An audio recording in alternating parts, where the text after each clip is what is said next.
Government failure 100% government failure. 3-4 రోజులు అవుతున్నా అసలు వాళ్ళని ఏం చేయలేదు. Total failure of the government. I'm telling you.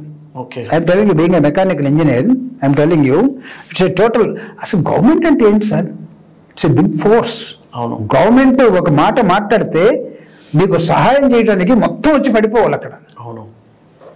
అరే నీకు పారామిలిటరీ అనేది నీకు కనీసం ఒక హెలికాప్టర్ రాలేదు, ఇంతవరకు రాలేదు. అవును. NDRF వాళ్ళు రాలేదు. అవును. నువ్వు ఒక దీన్ని పెట్టి ఏంటిది డోములు పెట్టేసి చిన్న డోములు ఒక సంచి 2 కేజీల సంచి దాన్ని కట్టి ఒక పెద్ద బిల్డింగ్ మీద వేలాది మంది ఉంటే ఆ సంచిని ఊపుకుంటూ పోయి డ్రోన్ ద్వారా విసిరేస్తే ఆ సంచిలో ఏముంది, ఎవడు తింటాడు, ఎవడు సరిపోతుంది? ఎందుకు నువ్వు హెలికాప్టర్ ద్వారా సహాయం చేయలేకపోయావు? అసలు హెలికాప్టర్ని నువ్వు అమెరికా వెళ్ళండి, దీవుల్లో చిన్న చిన్న దీవుల్లో ఒక పేషెంట్ తయారైపోతే అక్కడ కదలలేకపోతే పేషెంట్ కోసం హెలికాప్టర్ వచ్చి పేషెంట్ని లిఫ్ట్ చేసి హాస్పిటల్లో పెట్టి వెళ్ళిపోతాయి. బాగలేని పేషెంట్ని వదలొచ్చు కాదు.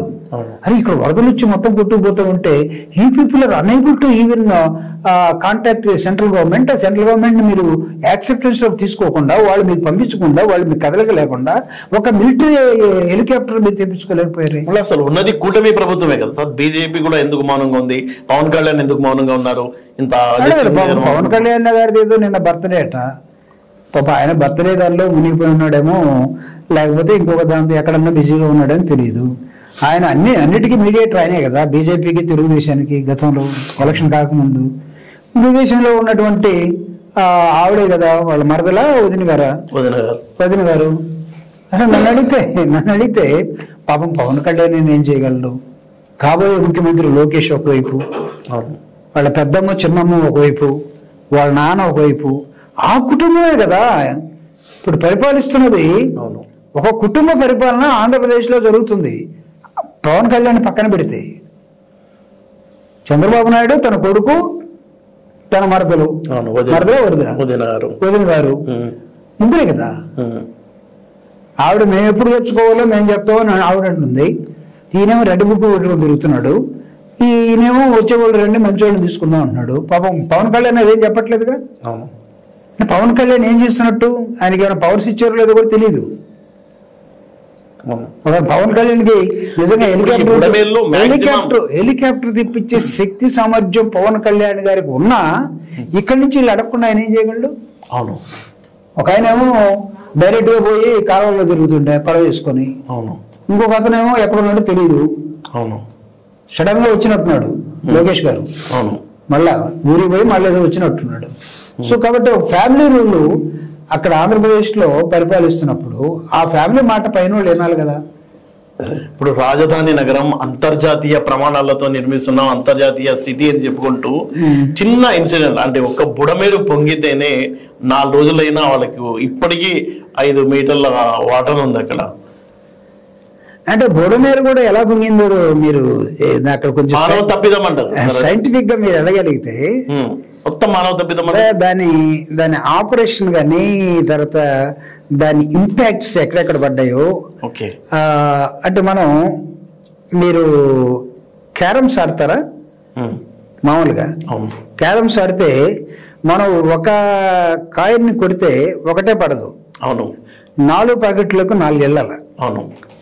బుడమేరు ఆపరేషన్ కూడా అదేమో తెలివైన ఆట. ఇదేం జరిగిందో తెలియదు కానీ 4 చోట్ల దాని ఇంపాక్ట్ పడిపోయింది. అవును. 4 చోట్ల అది గెలవటానికి ఆడిన ఆట, ఇదేమో చేత కాకుండా ఆడిన ఆట. దానివల్ల ఈ ప్రభావం అంతా కూడా ఒక చిన్న బుడమేరు ఒక ఏరుని మీరు వర్షం వస్తే అడ్రస్ చేయలేకపోతే ప్రభుత్వం ఇరిగేషన్ ఏం చేస్తున్నట్టు, పంచాయతీరాజ్ ఏం చేస్తున్నట్టు, లేదా మీకు ఉన్నటువంటి మిగతా సిస్టమ్స్ ఏం చేస్తున్నట్టు. మీకు వాతావరణ శాఖ అద్భుతంగా ముందే చెప్పింది కదా. అసలు 2 రోజుల ముందుగా వర్షం రాబోతా ఉన్నది, ఇది చాలా డేంజరస్ కాబోతా ఉంది, ప్రభుత్వాలు మేల్కోవాల్సిన అవసరం ఉందంటే ఏం చేశారు వీళ్ళు? 6 ఫంక్షన్ హాల్ తీసేస్తే అక్కడ దాదాపు 2,70,000 మంది ప్రజలు ఎవాక్యుయేట్ కావాలి, ఎఫెక్ట్ అయ్యారని మీకు ఈనాడు పత్రిక రాస్తే పోనీ మిగతా సాక్షిని మీరు నమ్మరు అనుకోండి, జగన్మోహన్ రెడ్డి గారు 3 లక్షల మంది అంటే నమ్మలేకపోవచ్చు, 2,76,000 మందిని సాగేదే ఈనాడు రాస్తే దాన్ని కూడా నమ్మకుండా మీరు ఒక 60,000 మందికో లేకపోతే 6,000 మందికో పునరావాసం కల్పించినట్టు కల్పిస్తే ఆ ఎఫెక్ట్ ఎంత ఉంది చూడండి. సార్ మీరు దీన్ని ఎలా అర్థం చేసుకుంటున్నారు? చంద్రబాబు నాయుడు గారు నిన్న ఒక స్టేట్మెంట్ ఇచ్చారు, విపత్తులప్పుడు మీరు మాకు చెప్పాలా, ఎలా చేయాలో మాకు తెలియదా అంటారు ఆయన. విపత్తులు వచ్చినప్పుడు మాకు అంత ఎక్స్పీరియన్స్ ఉంది, అద్భుతంగా చేస్తామని జగన్ గారిని ఉద్దేశించి అన్నట్టున్నారు, మీ నేతని ఉద్దేశించి. నాకు తెలిసి ఈయనతోటే విపత్తులు వస్తాయేమో, ఈయన ఉంటే విపత్తులు వస్తాయేమో. వస్తే అతివృష్టి లేకపోతే అలా వృష్టినా? అంటే మీరు చెప్పాలా అంటే జగన్ గారు ఉన్నప్పుడు విపత్తులు రావు అనుకోవాలి మనం. అలాంటప్పుడు ఈయన ఉంటేనే వస్తాయి అనుకోవాలా, ఈయన ఎక్స్పీరియన్స్ ఉందనుకోవాలా. ఉంటే మంచిదే, విపత్తుల ఎక్స్పీరియన్స్ ఉంటే మంచిదే, కానీ ఇక్కడ కనపడుతుంది అంటే లేదనే కదా. అవును, వైఫల్యం అనుకోవచ్చు. ఇప్పుడు మీరు చెప్పాలంటే నువ్వు అడ్వైజ్ కూడా తీసుకోలేరా? అడ్వైజ్ కూడా తీసుకోలేరా? ఏ తప్పే ఉంది? మీరు ప్రభుత్వాన్ని మొత్తాన్ని రండి అని చెప్పినప్పుడు ఇంకోళ్ళు ఎవరైనా అడ్వైజ్ ఇస్తే తీసుకోండి, దీన్ని ఈ విధంగా ట్యాకిల్ చేయండి. జగన్మోహన్ రెడ్డి గారు వచ్చి చెప్పాడు, అసలు ఇంత వాలంటీర్ ఫోర్స్ ఉంది కదా, దాన్ని ఎందుకు వాడుకోలేకపోయారు అన్నాడు. 55 ఏళ్ళకి ఒక వాలంటీర్ ఉన్నాడు, ఆ వాలంటీర్కి అప్పచెప్పేస్తే వీళ్ళందరూ నా గంటలో సురక్షితమైన ప్రాంతం పలానా చోట ఉంది ఫంక్షన్ హాల్, అక్కడ తోలేమంటే వాడు తోలేసేవాడుగా. మీరు దాన్ని వాడుకోలేకపోయారు కదా, దాన్ని మీరు మాకు చెప్పాలంటే ఉన్న వ్యవస్థను కూడా వాడుకో. కలెక్టర్ నీ దగ్గర పెట్టుకుంటువి, సిపి నీ దగ్గర పెట్టుకుంటువి, సిఎస్ నీ దగ్గర పెట్టుకుంటువి, నీ పడవలో ఫోటోగ్రాఫర్ని పెట్టుకుంటువి. ఇంకా నీకు నీ ఆదేశాలు ఎక్కడ పోతాయి? నువ్వు సిఎస్ చెప్తావు, సిఎస్ నీతో బురదలో తిరుగుతూ ఉండే, కలెక్టర్ నీతో బురదలో ఉండే. వాళ్ళ స్టాఫ్ ఎలా పనిచేయాలంటే అక్కడేమో నో సిగ్నల్, అలాంటి లేదు, ఉండదు కూడా. ఎందుకు వర్షం పడుతూ ఉంది, ఇవి ఉన్నాయి, మాకు కొద్ది వర్షం పడి కరెంట్ పోతేనే సిగ్నల్ పోతాయి మనకి. డిష్లు కదా పనిచేయవి, ఆ డిషే చెప్తూ ఉంటుంది ఇట్స్ వెరీ బ్యాడ్ వెదర్ అని. బ్యాడ్ వెదర్ లో నువ్వు ఉండి డెలిగేషన్ కానివ్వకుండా చేసుకొని డిప్యూటీ కలెక్టర్ ఏం చేయాలి, జాయింట్ కలెక్టర్ ఏం చేయాలి, ఎంఆర్ఓలు ఏం చేయాలి, వాళ్ళకి ఆదేశాలు ఎవడివ్వాలి? ఒక చోట కూర్చొని పరిగెత్తించాల్సినటువంటి ఒక యుద్ధ వాతావరణాన్ని సృష్టించి అందరినీ పనిలోకి దించాల్సిన పరిస్థితుల్లో అసలు ఎవరిని పని చేయకుండా ఆ పడవలో మీరు 6 కూర్చొని పోతే ఐ డోంట్ నో. సార్ ఒక వివాదం అయితే విజయవాడలో నడుస్తుంది. చంద్రబాబు నాయుడు గారి ఇంటిని కాపాడుకోవడం కోసమే బుడమేరు వైపు వదిలారని, దానికి దీనికి లింక్ ఏముంది సార్? అది వాళ్ళు అంటున్నారు, వీళ్ళు టీడీపీ వర్సెస్ వైసీపీ మధ్య నడుస్తున్న వాళ్ళ చూడొచ్చు దీన్ని. అంటే ఇక్కడ లింక్ ఉందా? వాటర్ సైన్స్ తోటి ముడిపడినటువంటి ఒక లింక్ ఇక్కడ ఉంది. ఓకే, ఆయన ఇల్లు ఉంటున్న ఇల్లు ఎఫ్టీఎల్లో ఉంది. అవును, ఎఫ్టీఎల్ దాదాపు నాకు తెలిసి ఆ ఇంటిని ముంచేసింది. అవును, అది ఒకవేళ చంద్రబాబు నాయుడు గారి ఇల్లు మునక్కపోతే, ఆ ఇంట్లోకి వాటర్ లేకపోతే కెమెరాలు మొత్తం కూడా అటు తిప్పి ఒకసారి చూపించండి వాళ్ళు. అవును, ఇప్పుడు అటువైపు ఒక కెమెరా పోకుండా చేస్తూ ఉన్నారు. ఎందుకు? ఇప్పుడు వరదలో మునిగిపోయినా నువ్వు విజయవాడ చూపిస్తున్నావు, బాధపడుతున్న ప్రజలను అడ్రస్ చేస్తున్నావు. ఎన్నిళ్ళు మునిగిపోయినాయి, ఫస్ట్ ఫ్లోర్ దాకా వచ్చిందా, సెకండ్ ఫ్లోర్ దాకా వచ్చిందా, ఎన్ని కాలనీలు పోయినాయి, ఎంతమంది చనిపోయారు, ఎన్ని కొండలు విరిగిపడ్డాయి, ఎంత డ్యామేజ్ అని, ఆ ఇల్లు ఏమైందో ఎందుకు చూపించలేకపోతున్నావు? సాక్షి కెమెరాలు కూడా ఎందుకు వెళ్ళలేకపోతున్నాయి? ఏమో అది వాళ్ళనే పోవాలి, ఎందుకు పోలేదు నాకైతే అర్థం కాలేదు. ఇప్పుడు ఒక ఇల్లు మునిగిపోతే అయ్యో పాపం అంటాం కదా. అవును, అంతేనా? అవును. అంటే ఆయన ఇల్లు మునిగిపోవాలి మనం కోరుకోట్లా, మునిగిపోతే మంచిదే.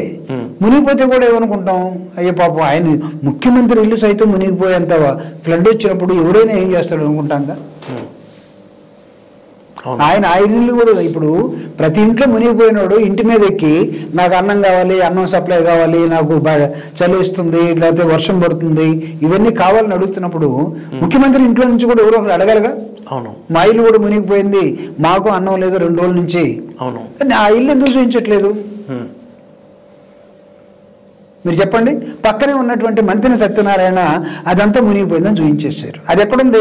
నీ ఇంటికి తర్వాత ఒక 2 పర్లాంగుల దూరంలో ఉంది. అవును.